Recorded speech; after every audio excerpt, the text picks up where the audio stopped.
بسم اللہ الرحمن الرحیم الصلاۃ والسلام علیک یا سیدی یا رسول اللہ وعلی آلک و اصحابک یا نور اللہ اللہم صلی علی محمد وعلی محمد۔ اللہ تعالی ہم سب پر رحمت کرم فضل کی نگاہ فرمائے، ساری پریشانیاں حل فرمائیں، سارے کام بنائیں، دعائیں قبول فرمائیں۔ درود شریف کی دعوت دیا کریں۔ دیکھیں درود شریف آپ پڑھ رہے ہیں، ہم پڑھ رہے ہیں، لیکن جب ہم درود پاک کی دعوت دینا شروع کرتے ہیں ہمارے اپنے مزید شوق میں اضافہ ہوتا ہے، اور پھر درود شریف کے واقعات مشاہدات ہم لوگوں کو بتاتے ہیں، تو اس سے آقا صلی اللہ علیہ وآلہ وسلم کا ذکر بھی بلند ہوتا ہے، درود شریف کی کرامت بھی سامنے آتی ہے، اور سننے والا جو ہے درود پاک کی طرف راغب ہوتا ہے، دل میں محبت پیدا ہوتی ہے، آپ صلی اللہ علیہ وآلہ وسلم کا عشق پیدا ہوتا ہے، اور پھر آپ صلی اللہ علیہ وآلہ وسلم سے رشتہ مضبوط ہوتا جاتا ہے۔ تو اپنے اوپر یہ ڈیوٹی بنا لیں کہ میں درود پاک پڑھ رہا ہوں یا پڑھ رہی ہوں تو مجھے دعوت بھی دینا ہے، بھلے ایک ہی شخص راضی ہو، بھلے وہ چند بار ہی درود پاک پڑھے، لیکن مجھے روزانہ کسی نہ کسی کو دعوت دینا ہے، اپنی فیملی میں، اپنے ریلیٹیوز میں، اپنے فرینڈس میں درود پاک کی پوسٹ لگائیں، درود پاک کی بارے میں احادیث شیئر کریں، تاکہ ہم سب کا تعلق درود پاک سے اور درود پاک کے ذریعے سے آپ صلی اللہ علیہ وآلہ وسلم سے مضبوط ترین ہو۔ درود شریف اللہم صلی علی محمد کما تحب و ترضی له، میں نے اس وقت بہت زیادہ ورد کیا جب میری والدہ ہاسپٹل میں تھیں اور ان کے پیٹ میں رسولی تھی، ان کا آپریشن تھا۔ اب ہم نے پرائیویٹ ہاسپٹل میں دکھایا تو چیک کرا انہوں نے اور بتایا کہ رسولی کا سائز بڑا ہے اور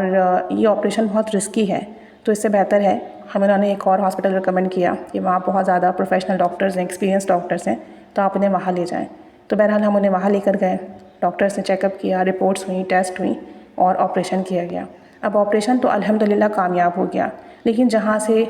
جو ہے پیٹ کو کٹ کیا گیا تھا، اسٹیچز تھے، تو وہاں اسٹیچز صحیح سے لگ نہیں پا رہے تھے، اندر کی جو لیئرز تھیں وہ صحیح سے جڑ نہیں پا رہی تھیں، اور وہاں جو پیٹ کی لیئرز تھیں انٹرنل وہ جو ہے نا شرنک ہونا شروع ہو گئیں، سکڑنا شروع ہو گئیں۔ میڈیسن مسلسل چل رہی تھی، باقی جو ہے ڈاکٹرز مسلسل کام کر رہے تھے، آبزرویشن میں رکھا ہوا تھا، لیکن اس کے باوجود یہ والا معاملہ حل نہیں ہو رہا تھا۔ آپریشن کامیاب ہو گیا تھا، لیکن اس کے بعد سرجری کے بعد جو بھی اسٹیچز تھے اور جو بھی چیزیں تھیں وہ سیٹ نہیں ہو پا رہی تھیں۔ کہتے ہیں کہ بہت پریشانی بنی ہوئی تھی، والدہ تکلیف میں بھی بہت تھی۔ کہتے ہیں میں نے مزید اس درود پاک کا ورد شروع کر دیا، اللہم صلی علی محمد کما تحب و ترضی له، بہت توجہ دھیان سے، بہت ڈوب کے پڑھا، بہت کثرت سے ورد کیا۔ کہتے ہیں کہ دن اور رات اسے کثرت سے جاری رکھا، تو ایک رات میں نے خواب دیکھا کہ ڈاکٹرز کہتے ہیں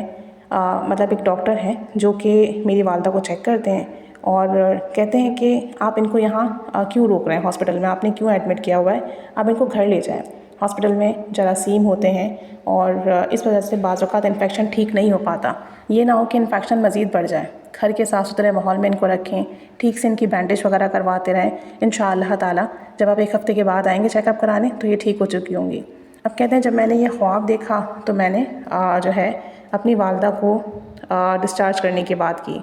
کہتے ہیں کہ میں نے ڈاکٹر کو بلایا اور ان سے ڈسکس کیا۔ کہتے ہیں کہ پھر انہوں نے مجھے کہا کہ فلاں ڈاکٹر آپ کے روم کے پاس ہیں، آپ ان سے ڈسکس کر لیں، امی کو گھر لے جائیں۔ میں جب وہاں پہنچ گیا تو یہ دیکھ کر حیران رہ گیا کہ وہی کمرہ تھا جو کہ میں نے خواب میں دیکھا تھا، اور یہ وہی ڈاکٹرز تھے جو کہ میں نے خواب میں دیکھے تھے۔ کہتے ہیں کہ انہوں نے اسی طریقے سے میری مدر کو چیک کیا جیسے کہ انہوں نے مجھے میری مدر کو خواب میں چیک کیا تھا، اور وہی ساری باتیں ریپیٹ کی جو کہ مجھے خواب میں کہی گئی تھیں۔ کہتے ہیں کہ میں اتنا حیران ہوا، جب تک میں روم میں بیٹھا رہا، ڈاکٹرز سے بات ہوتی رہی، میری حیرانگی کی انتہا نہ رہی، اور میں اللہ تعالیٰ کے